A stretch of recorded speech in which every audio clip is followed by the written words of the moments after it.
Hello friends, welcome to my YouTube channel the way education. So friends, আবারও একটা কিন্তু ই tender যে notice সেটা নিয়ে কিন্তু ডিটেলস আলোচনা করতে বাধ্য হলাম, কারণ এই মুহূর্তে যে নোটিশটা পাবলিশ হয়েছে সেটা হচ্ছে ই টেন্ডার যে নোটিফিকেশন পাবলিশ করেছিল তার সম্পূর্ণ ডিটেলস, এবং এই ডিটেলসটা পিডিএফ আকারে রয়েছে। তোমরা যদি কেউ চাও এটা, তো অবশ্যই প্রথমেই বলবো যে ডেসক্রিপশন বক্সে যে অফিসিয়াল টেলিগ্রাম চ্যানেল লিঙ্ক রয়েছে অবশ্যই সেখানে যুক্ত হবে, সেখান থেকে এই নোটিশটা পেয়ে যাবে। তো এখান থেকে যে সমস্ত কৌতূহল যাদের মধ্যে ছিল এরপর কিন্তু অবশ্যই দূর হবে, কারণ আমি সকালে দুটো নোটিশের ভিডিও বানিয়েছিলাম। একটা ছিল যে নোটিশটা পাবলিশ করেছিল শর্ট নোটিশ ই টেন্ডার নিয়ে, দ্বিতীয় যেটা নোটিশ সেটা হচ্ছে ইএফও থেকে তরফ থেকে এফআইও থেকে একটা যে নোটিশ জারি করা হয়েছিল, যেটা 2022 ডেট নেওয়ার আগে একটা এই ধরনের টেন্ডার নোটিশ জারি করেছিল, যার পরিপ্রেক্ষিতে কিন্তু 2022 ডেট হয়েছিল, এবং ঠিক পুনরায় একইভাবে 2023 ডেটের সময়ও এই টেন্ডার নোটিশ পাবলিশ করেছিল, এবং তারপর 2023 ডেট হয়েছিল। কিন্তু মোদ্দা বিষয় হচ্ছে যে এই নোটিশটা এই মুহূর্তে কী জন্য তার একটা আমি ডিটেলস বলি। প্রথমত তো দেখো, সকলে যারা ভিডিওটা দেখছো প্রথমেই বলে রাখি যে চ্যানেলটি সাবস্ক্রাইব করো এবং পাশে থাকা বেল নোটিফিকেশন অন করো এই ধরনের আপডেট নিউজ পাওয়ার জন্য। এবং যারা 2022 টেট ইন্টারভিউ বা আগামী টেটের জন্য যারা প্রিপারেশন নিতে চাইছো অবশ্যই টেলিগ্রাম চ্যানেল যুক্ত হোক। সেখানে আপার প্রাইমারি টেট ইন্টারভিউ বা নতুন করে টেট বা যে কোনো টিচিং এক্সাম বা কম্পিটিটিভ এক্সামের জন্য যারা প্রিপারেশন নিতে চাইছো অবশ্যই ভিডিওর যে চ্যানেলের প্লেলিস্ট সেখানে গিয়ে ভিজিট করো। ওখানে অনেক কিন্তু ক্লাস করানো হয়েছে এবং একের পর এক কিন্তু ক্লাস করানো হচ্ছে। তো আজকে যে ই টেন্ডার নোটিশের যে বিষয়টা সেটা ডিটেলস কিন্তু পর্ষদ তরফ থেকে একটা পাওয়া গেছে, যেটা সমস্ত কৌতূহল কিন্তু এরপর দূর হয়ে যাবে যে এই নোটিশের মধ্যে কী বলা রয়েছে। এবং এই নোটিশের যে দুটো বিষয়কে কিন্তু ইঙ্গিত করছে, একটা হচ্ছে নতুন টেট নাকি টেট ইন্টারভিউ, এটাই কিন্তু অনেকেরই প্রশ্ন। আর অনেকেই বলছে যে দুটো টেটের নিয়োগ রেজাল্ট বাকি, অর্থাৎ 2022 টেটের নিয়োগ প্রক্রিয়া ইন্টারভিউ নোটিফিকেশন জারি এবং সাথে সাথে ইন্টারভিউ বাকি এবং তাদের নিয়োগ প্রক্রিয়া বাকি, এবং সাথে সাথে 2023 টেটের রেজাল্ট বাকি। তো এই দুটো নিয়ে এখনও পর্যন্ত টানাপোড়েনের মধ্যে রয়েছে পর্ষদ তথা রাজ্য সরকারের কোনো হেলদোল নেই এই মুহূর্তে, যা বোঝা যাচ্ছে। কারণ আজকে যে ডিএ মামলা নিয়ে যা খবর, তাতে করে একটা মানসিক একটা অন্যরকম পরিস্থিতি, যে কোনোভাবেই ঠিক নেই রাজ্য সরকার। গ্যাজেট নিয়ে WBSSC যে গ্যাজেট সেটা নিয়েও কিন্তু এখনও পর্যন্ত হেলদোল নেই, বা যে গ্যাজেটের মধ্যে যে বিষয় কিছু সেটাও পরিষ্কারভাবে নেই, যার জন্য একটার পর একটা কেস চলছে। ওবিসি কেস নিয়েও কিন্তু যে নিয়োগ প্রক্রিয়া বা ভর্তি প্রক্রিয়া বিদ্যালয়গুলো সেটা নিয়েও কিন্তু একটা বিষয় টানাপোড়েনের মধ্যে চলছে। তো এই মুহূর্তে দাঁড়িয়ে কি নতুন করে টেট হবে, ভোটের আগে কি নতুন টেট, নাকি 2022 টেটের নিয়োগ ইন্টারভিউ নোটিশ, নাকি 2023 টেটের রেজাল্ট? তো এই বিষয়গুলো কিন্তু একের পর এক মাথায় আসছে, এবং এই ই টেন্ডার নোটিশটাই বা কী এই জন্য জারি করলো সেটা একটু ডিটেলস আমরা জানবো ভিডিওতে। তো অবশ্যই স্কিপ না করো, শেষ পর্যন্ত দেখো। আর কিন্তু এই ভিডিও নিয়ে কোনো কৌতূহল থাকবে না, বা এই বিষয় নিয়ে কোনো কৌতূহল থাকবে না। ওকে, তো দেখো বিষয়টা যেটা হচ্ছে সেটা হচ্ছে প্রথমত সেকশন এতে যে স্কোপ অফ ওয়ার্ক, অর্থাৎ কী কী কাজের জন্য এই টেন্ডার নোটিশকে দেওয়া হয়, সেটা হচ্ছে প্রত্যেকটা ক্যাটাগরি ভাগ দেওয়া রয়েছে। ক্যাটাগরি 1-এ রয়েছে impression control through biometric authentication, অর্থাৎ যে কোনো পরীক্ষা বলো, বা এখানে আমি ইন্টারভিউটা অ্যাড করছি, কারণ ইন্টারভিউর সময়ও কিন্তু প্রবেশের সময় অনেক ক্ষেত্রে বায়োমেট্রিক করা হয়।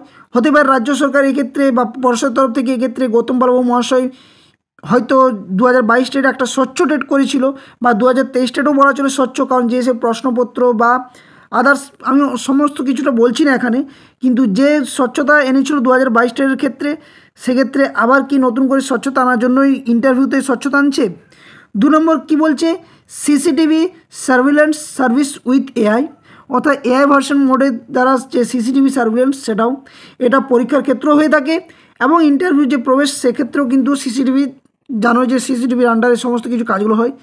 3 নম্বর সিতে বলা হচ্ছে ফ্রেস্কিং অফ ক্যান্ডিডেটস থ্রু HHMD, অর্থাৎ এখান থেকেও যে কাজটা সেটাও কিন্তু হয় পরীক্ষার ক্ষেত্রে এবং ইন্টারভিউ নিয়োগের ক্ষেত্রে। সমস্ত কিছুগুলো বলছি কী জন্য, কারণটা আমি সমস্ত কিছু বলবো, শেষ পর্যন্ত দেখো।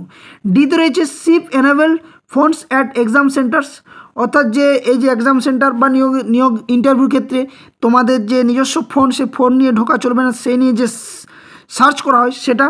এবং 5 নম্বরে টেম্পার এভিডেন্ট লজিস্টিক্যাল সলিউশন, অর্থাৎ যে সমস্ত তুমি বিষয় মানে ডকুমেন্টস বা যে কিছু জিনিসপত্র নিয়ে যাও সেটা যে কীভাবে সেটাকে সংরক্ষণ করে রাখার বিষয় সেই কিছু বলা হয়েছে। তো স্কোপ অফ ওয়ার্ক এখানে কি বলা রয়েছে, যে ডিজিটাল ফিঙ্গারপ্রিন্ট যে ভেরিফিকেশন হয়ে থাকে, আধার কার্ডের যে কাজ, সেই সমস্ত বিষয়গুলো বলা রয়েছে এখানে। ওকে, যে বায়োমেট্রিক প্রক্রিয়া হয়ে থাকে।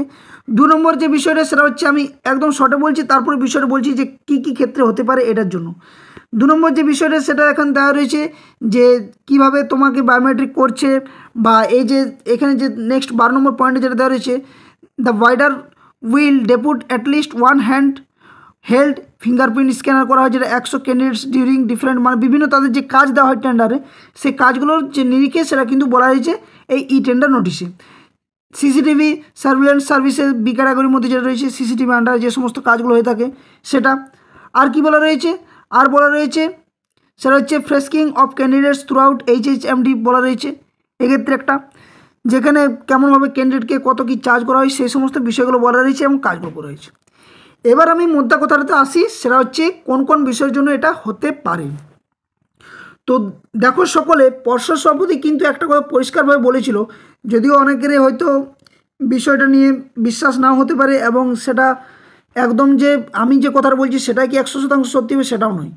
দুটো কথা বলেছিল, যে এক হচ্ছে 2022 স্টেটে যে নিয়োগ নোটিশ বা নিয়োগ সম্পূর্ণ করা, এবং সাথে সাথে 2023 স্টেটের রেজাল্ট। এটা কিন্তু অনেকবার যখন 2022 স্টেটের চাকরি প্রার্থীরা পর্ষদ সভাপতির সাথে দেখা করতে গেছেন বা বিভিন্ন জায়গাতে যখন পর্ষদ সভাপতি এসেছেন, তখন যিনি বক্তব্যগুলো বলেছিলেন বা শিক্ষামন্ত্রীও যে বিষয়গুলো বলেছিলেন এক্ষেত্রে, সেখানে 2022 স্টেটের নিয়োগ এবং 2023 স্টেটের রেজাল্ট পাবলিশ না করা পর্যন্ত কোনোভাবেই নতুন টেট নিয়ে ভাবার সম্ভাবনা নেই। ওকে, তো এক্ষেত্রে যদি সেটা হয়ে থাকে নতুন টেট, তার আগে কিন্তু একদম আমি পরিষ্কারভাবে বলে দিচ্ছি, এটা একদম মানে যাকে বলে একদম 100% শিওর, আমার দিক থেকে আমি যতটা জানি, আমার এজামশন নয়, আমি যতটা জানি যে 2022 স্টেটের কিন্তু ইন্টারভিউ নোটিশ ভোটের আগে পাবলিশ হবে, যদি এই ই টেন্ডার মোতাবেক যদি নতুন টেট নেওয়ার চান্স থাকে, যদি নতুন টেট নেওয়ার চান্স থাকে, তবে ইন্টারভিউ কিন্তু অবশ্যই হবে 2022 স্টেটের আগে, এবং সাথে সাথে 2023 স্টেটের রেজাল্টও কিন্তু প্রকাশ করবে এই ভোটের আগে।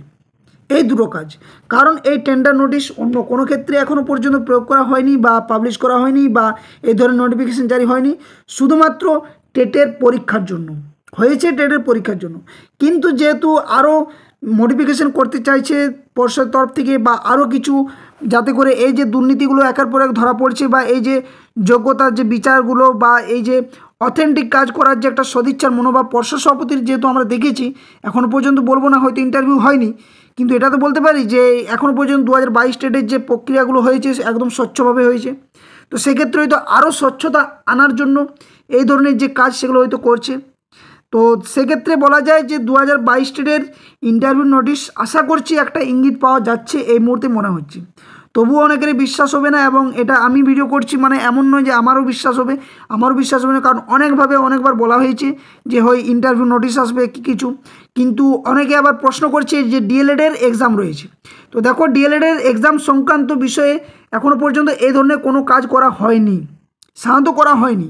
হয়তো অনেকে বলবে যে বিভিন্ন এক্সাম সেন্টারে এক্ষেত্রে যে প্রশ্নপত্র ফাঁসের ব্যাপারে বা অনেক কিছু ধরা পড়েছে, সেক্ষেত্রে হয়তো হতে পারে, কিন্তু না, এভাবে অতগুলোকে কন্ট্রোল করা সম্ভব নয়, কারণ এটা রাজ্য সরকারের দায়িত্ব বিষয় নয়। এটা কিন্তু সাধারণত হয়ে থাকে যে ডিএলএড কলেজ এবং স্পন্সর, এই সমস্ত যে কলেজগুলো তাদের দায়িত্বর মধ্যে সেই কাজগুলো পড়ে, এবং ওনারাই কিন্তু এই বিষয়গুলো দেখেন। এক্ষেত্রে পর্ষদ তরফ থেকে কোনো কিছু এগুলো দেখা হয়নি সাধারণত, এবং আদৌ এই যে টেন্ডার নোটিশ পাবলিশ করে পর্ষদ থেকে, তাতে করে এর আগেও তো হয়েছে অনেকবার, সেক্ষেত্রেও কিন্তু হয়নি। তো ডিএলএডের পরীক্ষার জন্য অবশ্যই নয়, এটা কিন্তু তোমরা সকলে মাথায় রাখো, যেটা হতে পারে নতুন টেট, এবং যদি নতুন টেট হয় তার আগে আমি বলবো 2022 স্টেটের নিয়োগ নোটিশ অর্থাৎ ইন্টারভিউ নোটিশ পাবলিশ হবে, নিয়োগ প্রক্রিয়া সম্পন্ন হোক না হোক নোটিফিকেশান আসবে ইন্টারভিউর, এবং সাথে সাথে 23 স্টেটের রেজাল্ট, তারপরে হয়তো এই ই টেন্ডারের মধ্য দিয়ে নতুন করে কোনো টেট নেওয়ার একটা সম্ভাবনা 2025 বা 2026-এর মধ্যে কিন্তু হওয়ার চান্সও রয়েছে। কারণ যেহেতু বলেছিলেন পর্ষদ সভাপতি যে আগে এই 2022 স্টেটের কিছু কমপ্লিট করতে হবে, হয় নিয়োগ নোটিফিকেশান বা নিয়োগ প্রক্রিয়া যে ইন্টারভিউ সম্পূর্ণ করে 2023 স্টেটের রেজাল্ট, তারপরে নতুন করে টেট নেওয়া। এরা কিন্তু বিভিন্ন সাংবাদিক মাধ্যমেও কিন্তু উনি বলেছিলেন যে এই সমস্ত প্রক্রিয়াগুলো সম্পন্ন হওয়া না পর্যন্ত কোনো কিছু হবে না, এবং এই মুহূর্তে দাঁড়িয়ে একটাই বলা যায় যে টেট কিন্তু হওয়ার সম্ভাবনা আগে নেই।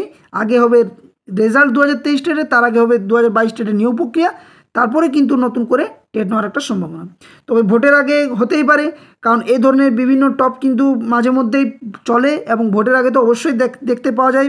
এবং বিশেষ করে আমরা যারা পশ্চিমবঙ্গের এই চাকরির জন্য যারা প্রিপারেশন নিচ্ছি বিভিন্ন চাকরির জন্য, তারা কিন্তু সকলে অবগত যে ভোটের আগে মানে কিছু না কিছু নিয়োগের একটা ঢালাও, সেখানে পিএসসির ক্ষেত্রেই বলো বা ডাব্লিউপির ক্ষেত্রেই বলো বা প্রাইমারি বা আপার প্রাইমারি বলো বা এসএলএসটি বলো, সমস্ত ক্ষেত্রে কিন্তু এই টপটা পড়ে। এটা কোনো দুরূহ ব্যাপার নয় এবং এটার সাথে আমরা সকলে কিন্তু একমত বা অবগত রয়েছি। তো তাতে করে এই সমস্ত বিষয় নিয়ে আমাদের কান মাথা কোনো নেড়ে নাম নেই। যেটা মেন কাজ সেটা হচ্ছে হয় নোটিশ জারি করতে হবে ইন্টারভিউ নোটিশ এই মুহূর্তে, নতুবা কোনো নতুন টেট এই মুহূর্তে হবে না। এভাবেও কিন্তু পথে নামতে হবে এরপর, কারণ এই যে বিষয়গুলো একটার পর একটা ইঙ্গিত দিচ্ছে এবং ইঙ্গিত দেওয়ার পর সমস্ত কিছু সাজিয়ে রাখছে কিন্তু করার সময় কোনো কিছু করছে না, এগুলো কিন্তু নয়। তো সকলে কিন্তু আশা করছি এই টেন্ডার নোটিশের বিষয়টা যারা হয়তো দেখতে চাইছো বা হয়তো পড়তে চাইছো, অবশ্যই টেলিগ্রাম চ্যানেল লিঙ্ক দিয়ে দেবো আমি ইউটিউবের ডেসক্রিপশন বক্সে ভিডিওর, সেখান থেকে অবশ্যই নোটিশটা নিয়ে নেবে, টেলিগ্রাম চ্যানেলে আমি প্রোভাইড করে দেবো।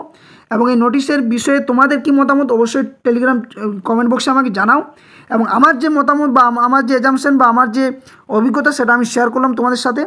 যদি বিষয়ের সাথে একমত বা সহমত হয়ে থাকো তো অবশ্যই একটা লাইক করবে এবং চ্যানেল নতুন হয়ে থাকলে এই ধরনের নোটিশ নিউজ পাওয়ার জন্য যারা হয়তো হেল্প পাচ্ছ এই চ্যানেলের মধ্য দিয়ে ভিডিওর মধ্য দিয়ে, অবশ্যই কিন্তু চ্যানেলটি সাবস্ক্রাইব করে পাশে থাকা বেল নোটিফিকেশন অন করবে। তো এটাই ছিল আপডেট এই মুহূর্তে। ধন্যবাদ, জয় হিন্দ, সকলে প্রিপারেশন নাও, সুস্থ থাকো, ভালো থাকো।